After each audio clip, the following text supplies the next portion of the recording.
Siamo con Piero Ruzzante del Partito Democratico. Un commento alle dichiarazioni dell'onorevole Massimo Bitonci sul ministro Kyenge. Ha usato il termine negritudine.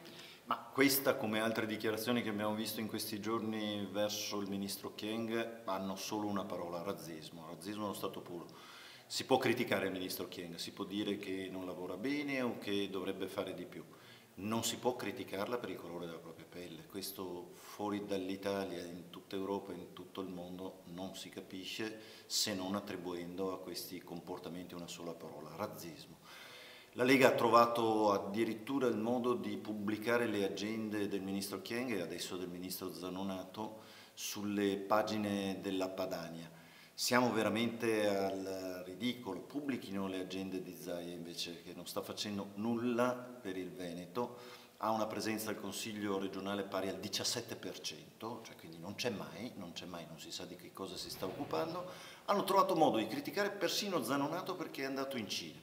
Non capiscono, non comprendono che le aziende italiane hanno solo un interesse da questa missione del ministro Zanonato in Cina, perché possono recuperare commesse, lavori, esportazioni. La stragrande maggioranza delle imprese, anche del Veneto, esportano di più di quanto vendono nel mercato interno, quindi è un interesse del Veneto, anche del Veneto, quello di esportare più prodotti e dare una risposta alla crisi.